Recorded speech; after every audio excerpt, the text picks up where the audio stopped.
Hey y'all, thanks for clicking on my video. Welcome or welcome back.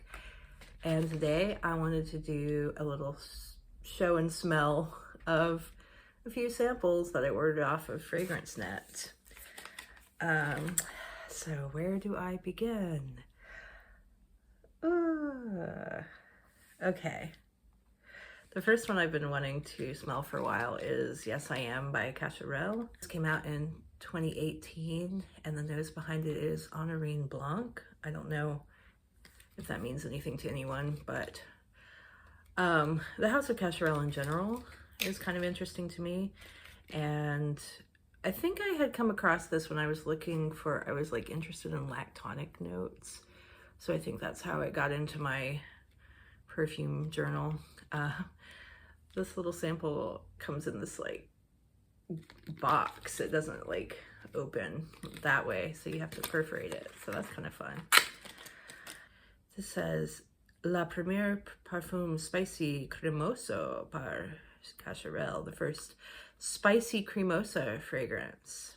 So yeah, that hints that it's going to have a lactonic note, and it shows a picture of the rather kitschy and kind of cool lipstick bottle that it comes in. I have very little of these perfumes. I don't want to waste them all on paper, but you know.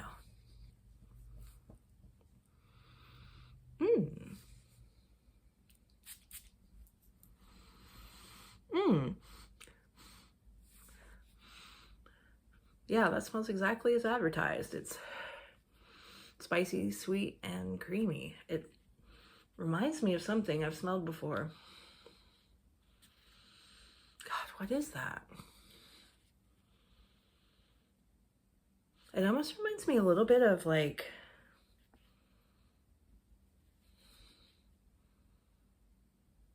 I don't know if it reminds me of my Finery one, the my eyelash dupe, or if it reminds me of like a little bit of a commodity one. Like I have Juice and Milk. It's almost like if Juice and Milk were together, but without the like smoke.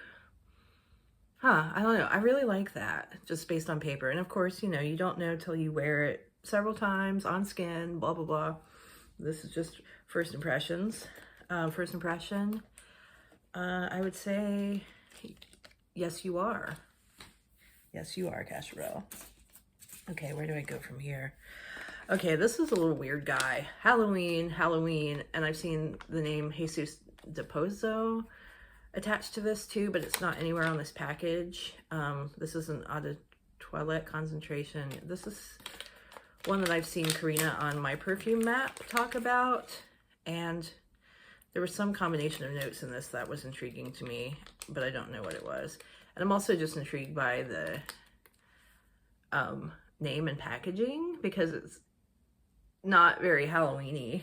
And I remember the note profile didn't sound, you know, normally I would think of like spicy, you know, something dark or creepy, and this sounded more like a this definitely sounded more like a spring type scent profile. So I was like, I wonder why it's Halloween. That's interesting. So yeah, let's give it a shot. Well, I had to wake it from its slumber.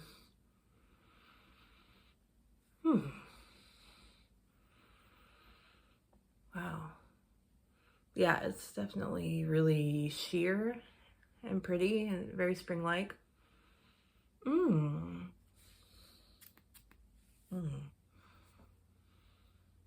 How was that?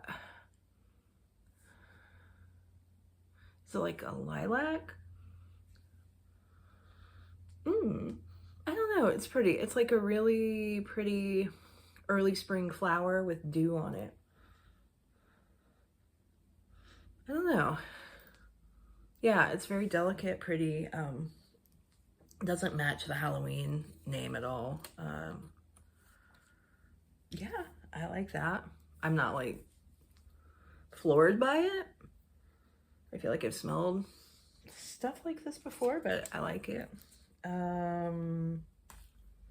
Okay, and now I have Jaipur Bouquet by Boucheron. Look how pretty this is. This is a Parfum concentration. And it says, a new ode to Orient, where nature is worshipped and flowers are as precious as gemstones. I don't know if that's true. A refined floral bouquet adorned with the radiance of a brilliant trail. And I've smelled, I think, the original Jaipur like a long time ago. I actually dated someone who wore it. And I remember liking it, but I don't remember anything about it. This was the only Jaipur that they had in the samples, but I thought I'd give it a shot. And this one came out, let's see. Oh yeah, the Halloween one is old. That came out in 1997, and the main accords listed on Fragrantica are violet, powder, and marine, and I would definitely say that's what I got from it. And then Jaipur, this bouquet flanker came out in 2019, so that's relatively, yeah, pretty recent. Although I think the original Jaipur came out in the 80s or 90s.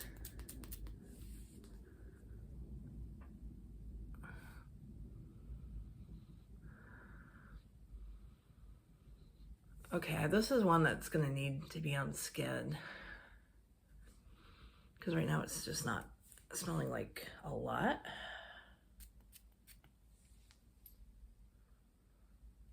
Ooh, okay, something bit my nose there. A little bit of alcohol. I don't know. Yeah, there's, okay. Okay, it's like floral. There's something green in it. Yeah, there's something green, a little bit of like, kind of a real dusty spice. Maybe like, I don't know if it's bamboo or something. I don't know. It's a little,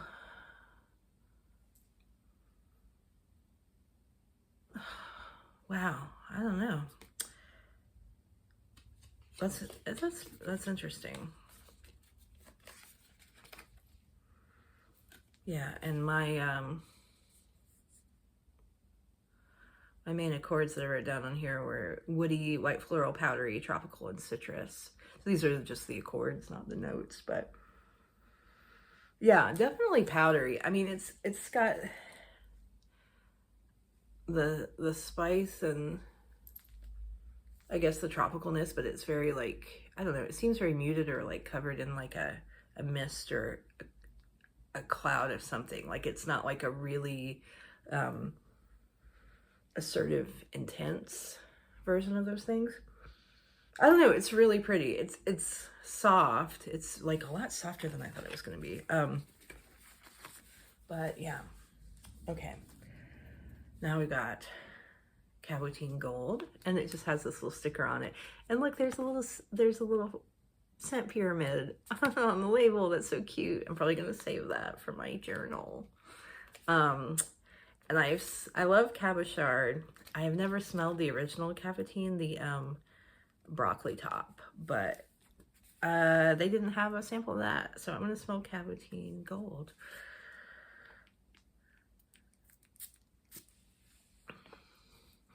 Okay. All right, now we're cooking with gas.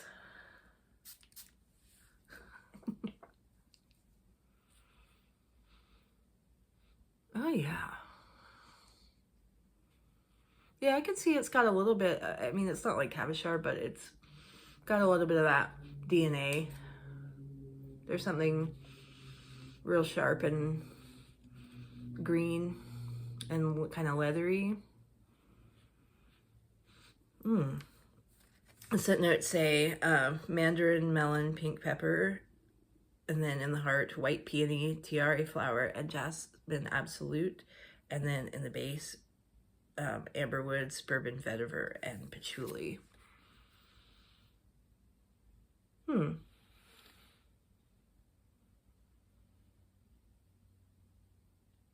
Yeah, I can see the white. Maybe there's something aldehydic in there. Yeah, this one's definitely more of a an aggressive smelling one compared to like these two.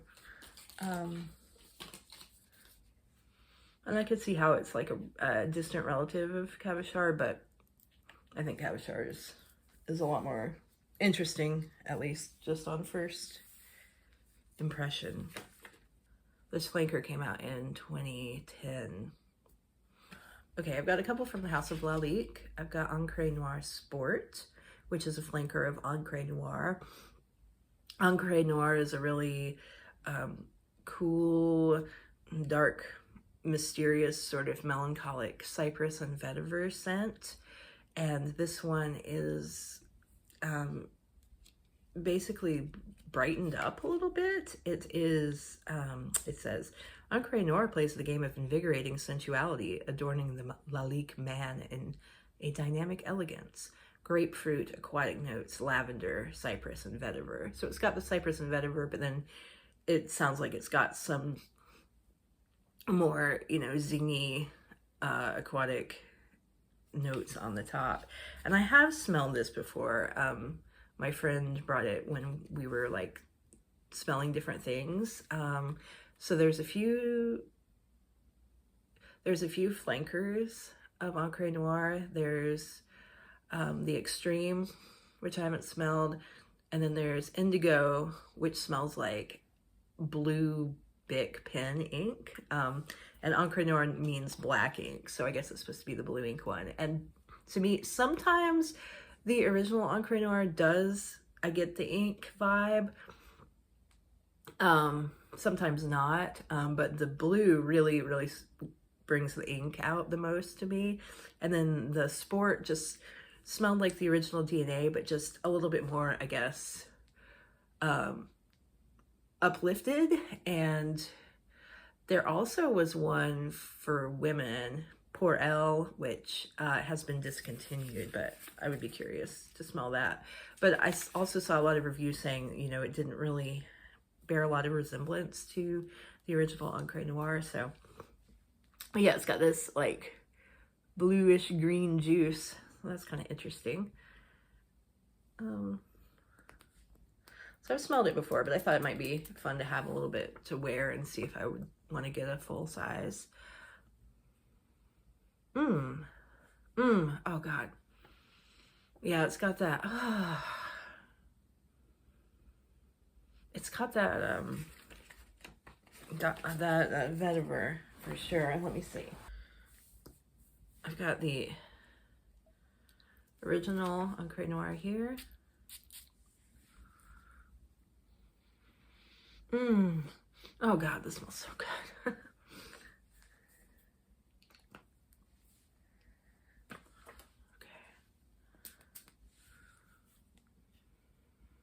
Okay. Interesting. Okay.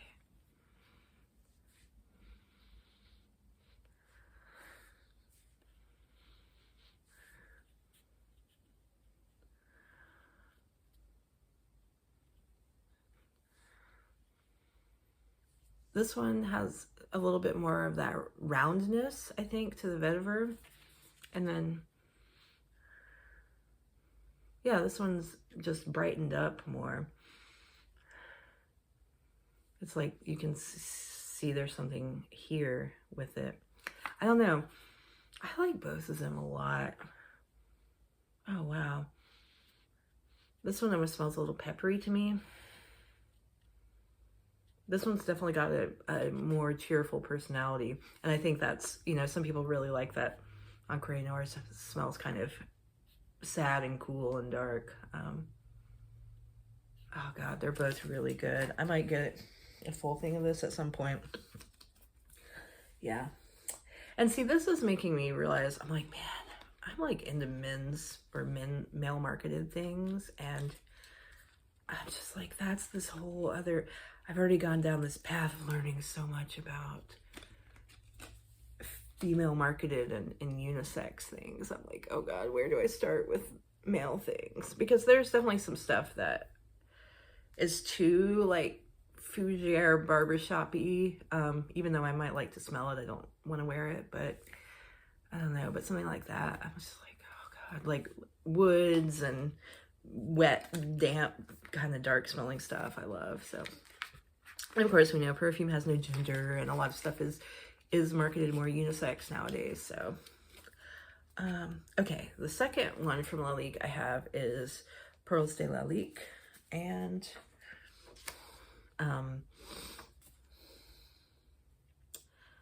this is also by Natalie Lorson, the same person that did the Encre Noirs, and I think has done a lot of Lalique stuff.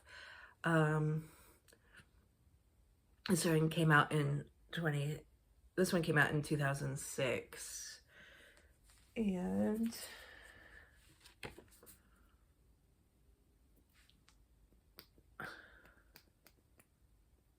just gotta wake this one up too.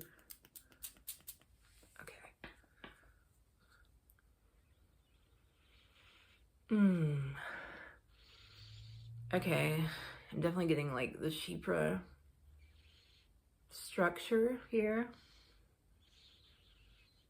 Yeah, like woody, a little bit like sharp, bitter citrus in the beginning, and then I can smell some very soft floral. Not soft, but like it's just not super prominent in there, but kind of petally floral. Ooh, that's nice. Okay, and this says a cypress eau de parfum. So yeah, Chypre, an ode to eternal femininity, staging outrageously the most beautiful raw materials. I don't know if this doesn't smell outrageous to me, but it smells good. It says Bulgarian rose, bourbon pepper. I don't know if I'm getting pepper. No, I'm not. I don't know. Orris, patchouli leaves, cashmere wood. Okay, wait, let me see if I can get the patchouli. I mean, sometimes the patchouli is going to come out in the dry down, but let me see. So it's still got a lot of alcohol in it. Yeah. Yeah, I can see it's got that, that sort of dark, earthy patchouli in it. Yeah, I like it. Okay. Yeah, the patchouli a little bit reminds me of the Javoy patchouli. I mean, it's not the same fragrance at all, but I can kind of pick it up. I like this. I like this. That might be a full bottle for me. And it's a very inexpensive one. Okay, and then I've got two from Hermes. I've actually, yeah. So I've got Twilly. It's got this really pretty packaging that references their scarves. I would love to own one of their scarves. And this is supposed to be like a lighthearted, kind of more, I think, girly, playful scent, from what I understand.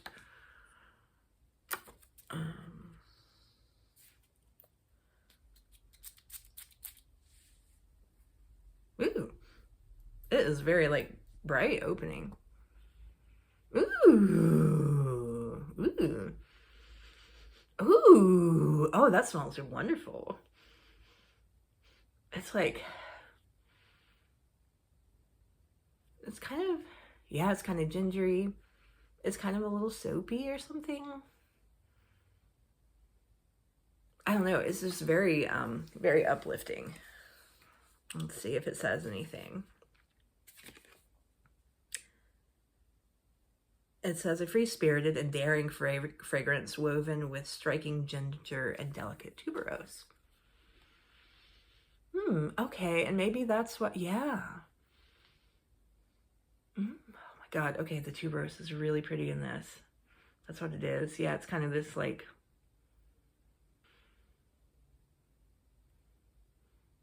it's like almost this like kind of creamy, bubbly flower smell. Ooh, that's pretty. It's like really girly, but like the most sort of nice version of that you could do. This is like a great spring thing. I love that. Fortunately, it's not that cheap. And who did Twilly? That was 2017, Christine Nagel. Okay, and that's who did Armani C, I think. And yeah, on Fragrantica, they list the accords as white floral, warm, spicy, citrus, tuberose, woody, fresh, powdery, animalic, vanilla. It would probably take a while for some of those other accords to come out. Yeah, the big thing you get, I feel like, is that kind of gingery, like really uplifting, bright, pretty burst of maybe citrus, or I don't know if there is ginger in it. I know there is a flanker with ginger, but it comes off gingery to me. Okay. And then this one, okay, this is kind of a big deal. Un Jardin sous le Nil, and by Jean-Claude Elena. And I have wanted to smell this since 2005 because I read a Chandler Burr article about the creation of this in the New Yorker. And I found out subsequently that he has actually published like a whole book that's, I think, kind of spun off of that article. So yeah, I want to read that book. Really fascinating article that just like dives into the creation of, I think it's still like available online to read if you want to Google it. But yeah, I haven't smelled this ever, and it's been 20 years since that article came out. Oh wow. Okay. Yeah. Yeah, it's like green mango. A kind of tart mango. I actually dated somebody from India, and they would always like rhapsodize about the green mango, like the unripe mango, and how you couldn't get it here. And then I think at one point it was available at one of the farmers markets, and they were really stoked. Oh wow, weird.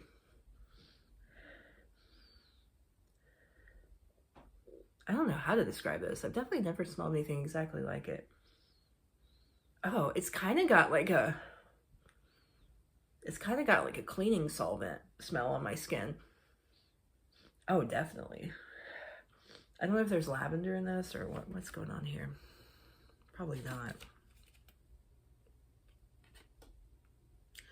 It says a perfume of life and light, sparkling and generous, where the scents of green mango, lotus flowers, and aromatic rushes mingle with incense and sycamore wood for men and women alike.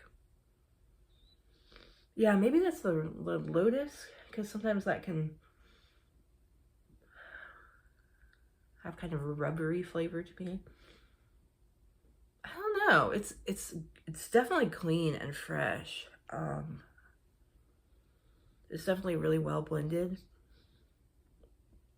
It's definitely like an interesting take on garden and spring, because it's not like a typical kind of floral. I don't know if it's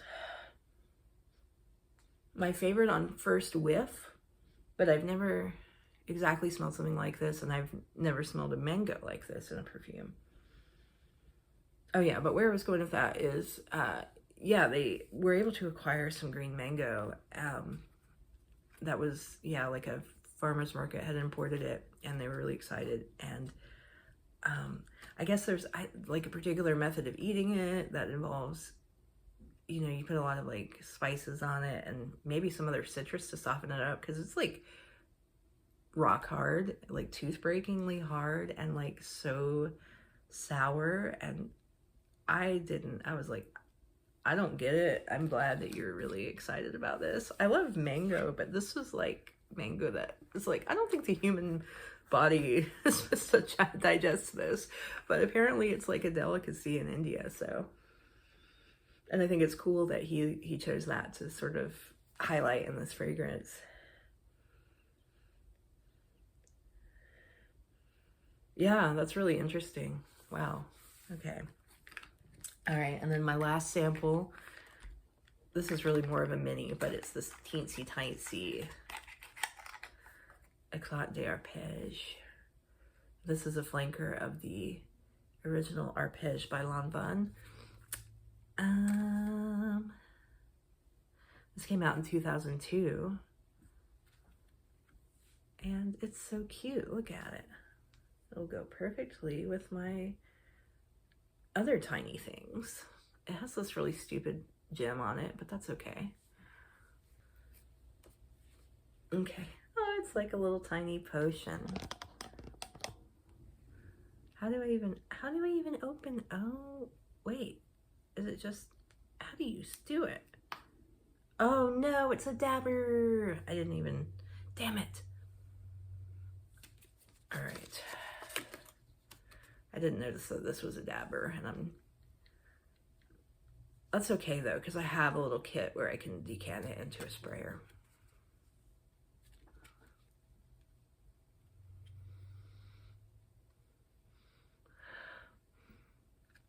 It's very light. It's like a light purple flower. Very light. I mean, I was expecting it to be light, but it might be too light. I do love this little, like, that's cute though. But see, this is, I'm glad I got the little small one instead of the full bottle. Yeah, this is not what I had hoped. I was hoping for like a really good lilac-y spring sort of.